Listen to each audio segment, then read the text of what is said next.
Thank you very much, everyone. It's very nice to be here, and I do feel very honored to be a part of this community. I've been observing Civic Tech TO for quite a long time, and it was only just recently when I got to meet people that I realized like what a powerful group it is. So very happy to be here. And what I'm trying to do today is, in part, challenge you to pursue a different path whenever you feel it's the right time in your life to do so. My path to civic engagement is pretty formal. It's not grassroots by any means. I worked in cross-functional roles with the City of Kingston, the City of Brampton, and indirectly with City of Toronto, managing a business improvement area.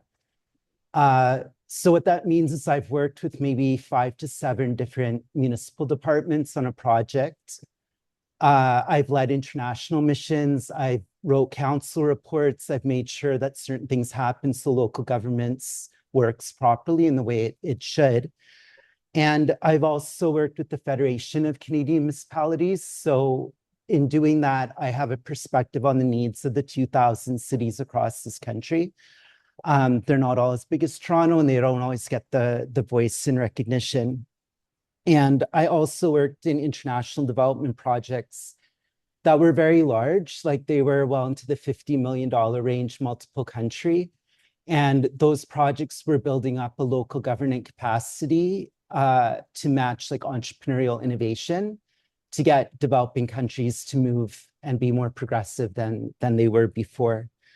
So what all that means is, generally speaking, my skill set was mobilizing resources and building business cases in a very formal space. So in 2023, and again, just last year, Toronto had the worst air quality on planet Earth because of the wildfires. And I was going in and out of my office, and I would just see my master's degree sitting there, framed. It looked nice, collecting dust, but it was a master's in applied environmental studies. And what that means is that I studied political ecology and tried to understand how land use and political decisions compete and how power dynamics play into all that. And that's kind of important to a little bit further. So the last year, I've kind of gone away from that formal space of civic engagement to much more community level. And what that's led is to being a recognized climate action champion with the city, winning a hackathon put on by Toronto Climate Week, getting honorable mention at Toronto Open Data Awards, being an official reviewer with the United Nations, and being a lead steward in training with Toronto Nature Stewards. And what I'm doing with Invisible Carbon right at this moment, in this point in time, is I'm trying to develop prototypes that blend political ecology and experiments to help people understand the social cost of carbon. And one day I would like to move that into eDNA and be a part of that movement. So this is what it looks like when I'm quote unquote working. The building in the lower right-hand corner is where my incubator is. That's at University of Toronto, Scarborough. And across the street from it is the Pan Am Centre, where the Olympic athletes train in swimming. So it's a really vibrant space, and I'm really happy to be there.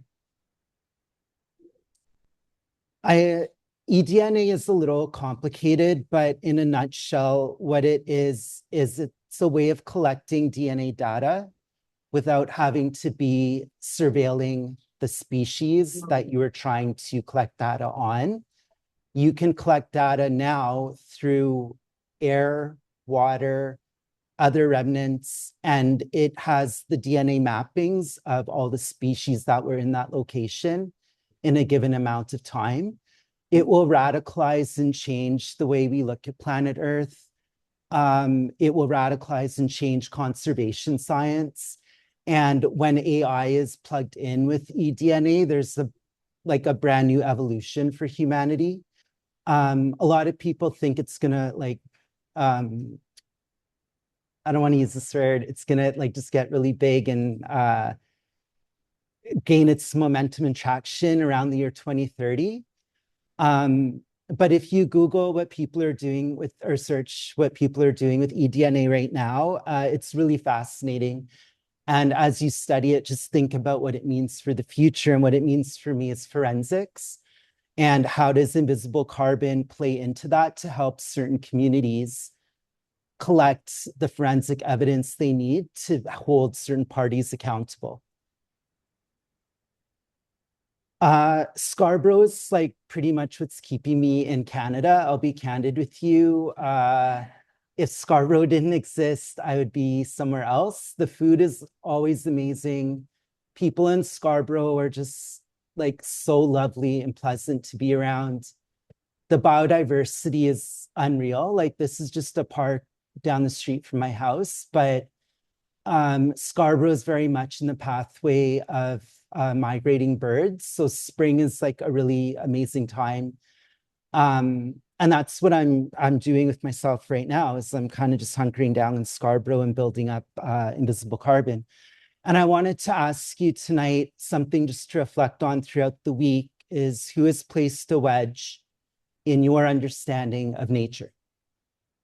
And a wedge is defined as a policy or action that causes division or separation between people.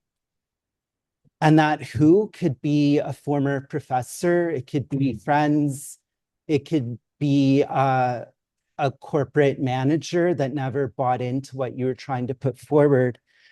But something has happened in your life that has pushed you away from looking at nature.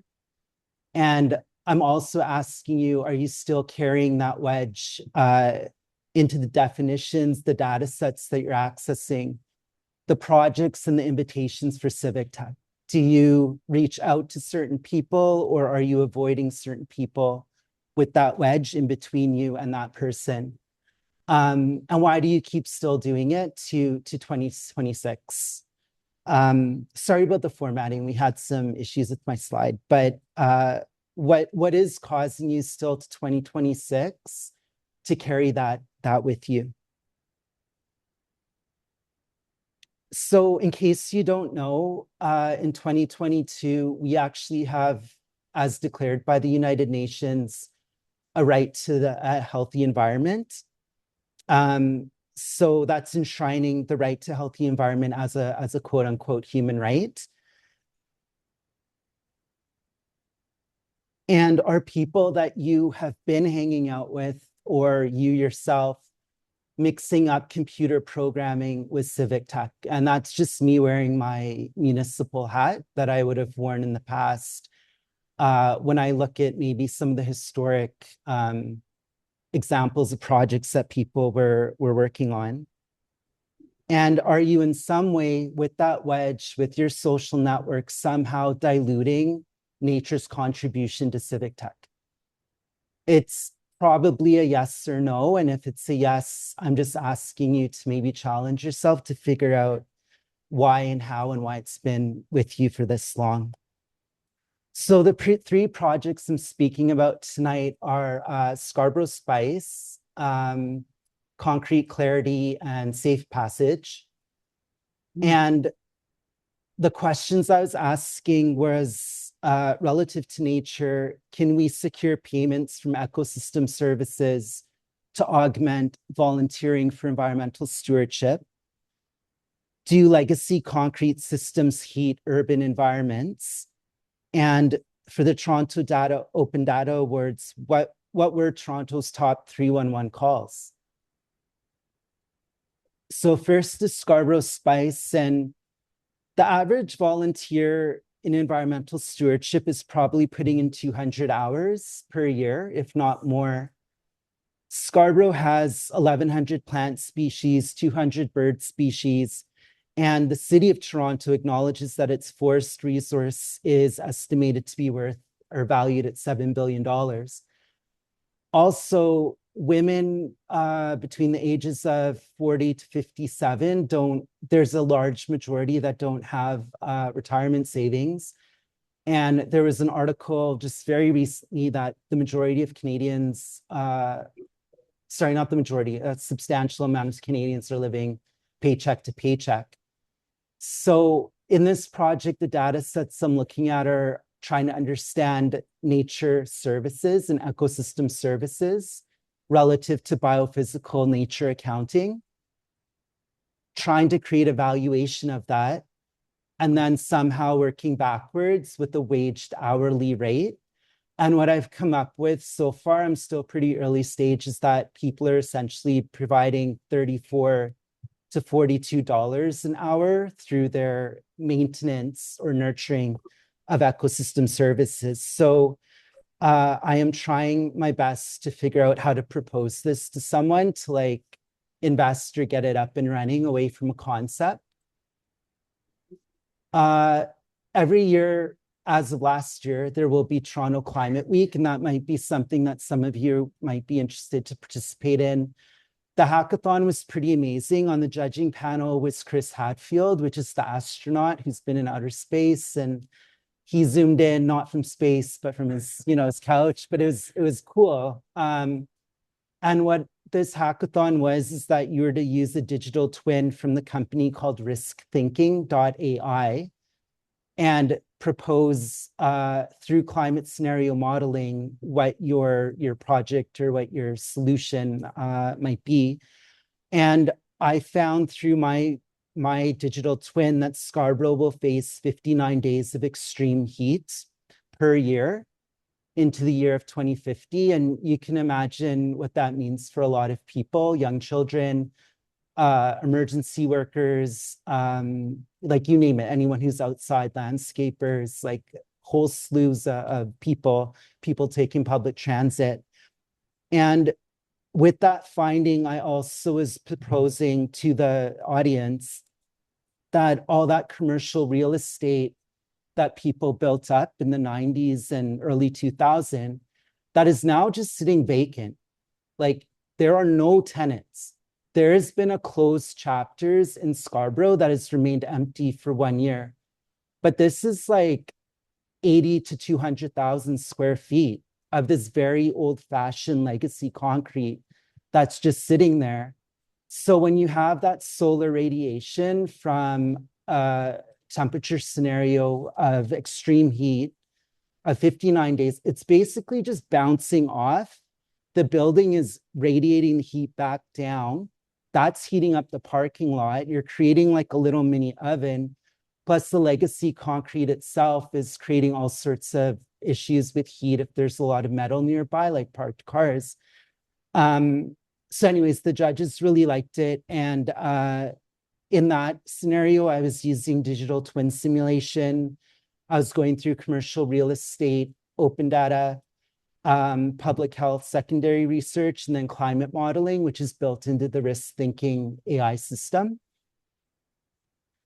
And if you don't know, as of 2020, the weight of the planet's technomass exceeded the weight of terrestrial biomass. So technomass is like the buildings that we're in, things that human beings have made and constructed.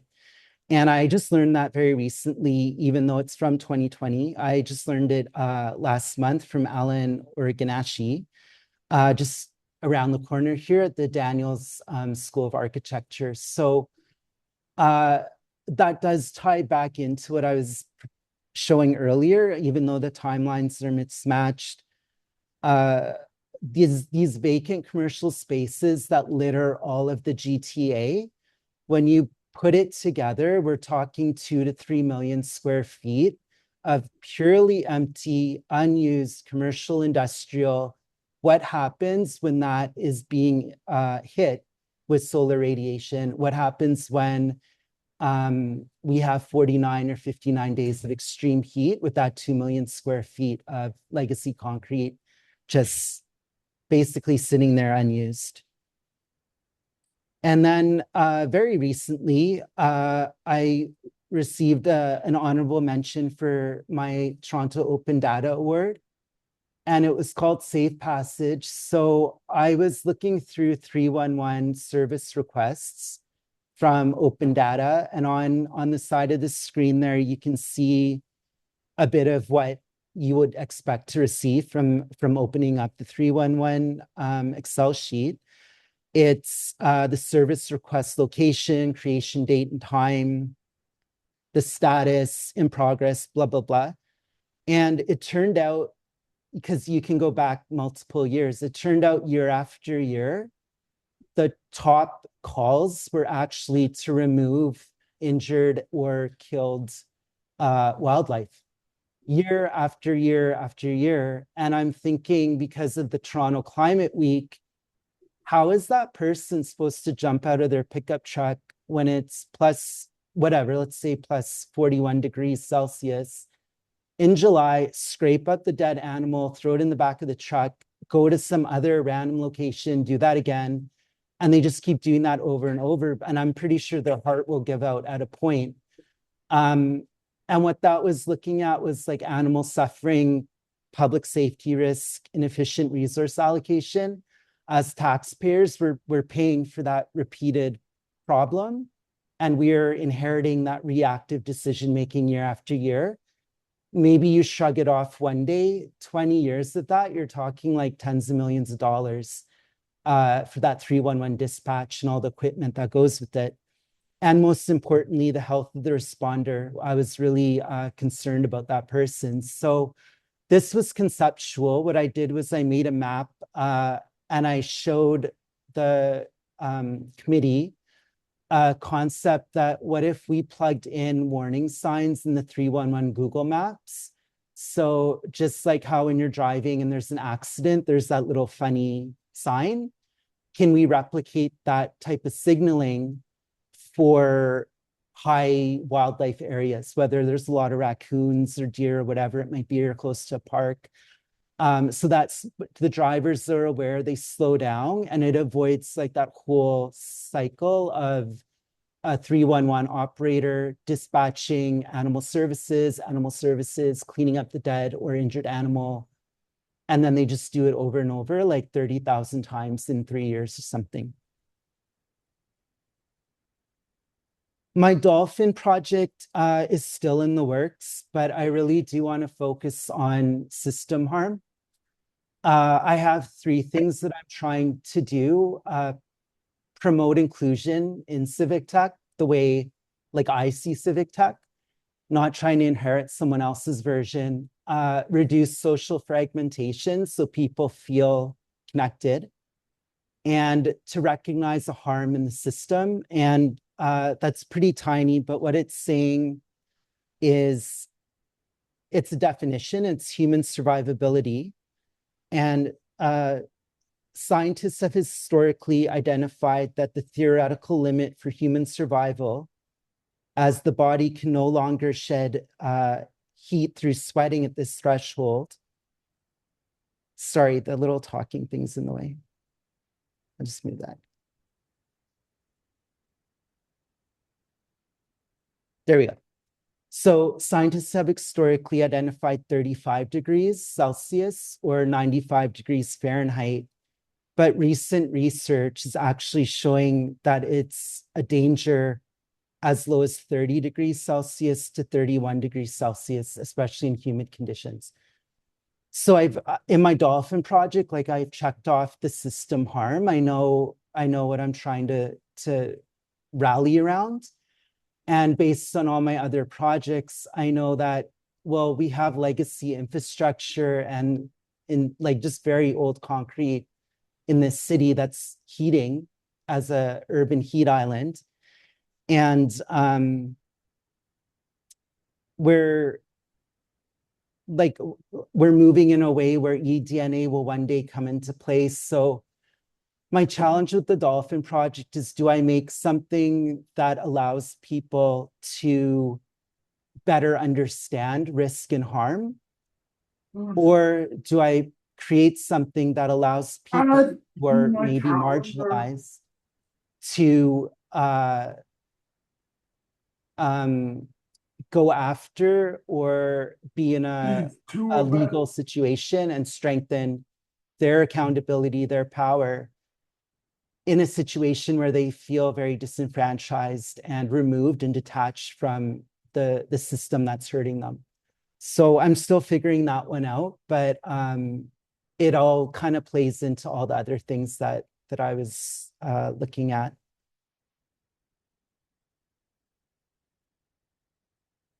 So this is not my project, but I just wanted to give you an idea. Earlier, I was showing a photo of like some ladies, like with, it's a cartoon image of them holding clipboards and such. So 2 weeks ago, I met a lady in Scarborough. Her name is Betty, and she's tagged 13,000 butterflies to date.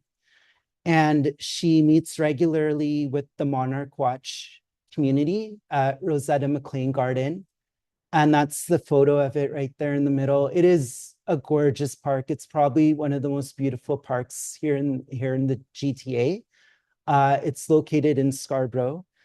And what they're doing is they used to use little stickers to mark and tag the butterfly wings, but they're moving now to this actual antenna. It's built by the company Blue Morpho. And it's a radio tag so that they can actually map with GIS and see where their butterfly routes are going. And that little image in the center is the flight path from Kansas City to Mexico. And on the corner is a New York Times article just from last year that says we can now track individual monarch butterflies. It's a revelation. So earlier I was asking you, like, who has put that wedge in your life where you've detached and removed yourself from nature as civic tech, nature data sets, nature innovation. And I'm just trying to show you right here as a local example, the amount of sophistication that's going into this very, very particular nature-based action of tracking the monarch butterfly pathway, and also showing that the New York Times is even picking it up. Maybe you need to change what you're reading, right? Like maybe we're being bombarded here in Toronto with things that that are just designed to make us more anxious and keep reading and consuming instead of like really enlightening our path. And I'll read this for you. Sorry, it's so small. It's a Facebook post from Margaret Light. And it says, until the end of September, the monarch butterflies that pass through Rosetta McLean Gardens off Kingston Road in Scarborough are being gently tagged and recorded. We tagged 300 today that will continue their journey to Mexico. It's worth the visit, ! And you probably can't see it. I have a little blue arrow there at the corner, but that post got 34 comments, 23 shares, and 502 likes. So Civic Tech Toronto, Community for Public Good, maybe people here that don't feel included should be included, because whatever they're doing is being validated by up to 500 people off of one post, right? Like just basic math and social media influence. I'm wrapping up now. So if you're curious and you want to continue this path, there's a book called Nature is a Human Right. And it's a collection of very small, very easy to read essays that are 2 to 6 pages each. You can get through it very quickly. There's also 12 trees, which helps you to understand your relationship to different tree species. If you want to go straight after data, there's the Global Biodiversity Information Facility, and there's also SPAM, which looks at metagenics, like historical mapping of metagenics relative to species. And on the right is, things you probably know of Google Earth, but I don't know if you know that Toronto Open Data has quite a few environmental data sets. So you can find things on environmentally sensitive areas, green streets and green spaces. And you can also open up 311 and see if you can make your own analysis, how some of those calls relate to nature. So I'm ending up now just proposing that civic tech isn't one definition, and it isn't one output, and it doesn't include just one type of workflow. It can include a whole slew of different things, and maybe it includes nature as well. Thank you. Thank you so much, Andrew. You're doing important work, and I've been in Scarborough for 2 years. Thanks for mentioning Scarborough. People barely do. So shout out to Scarborough.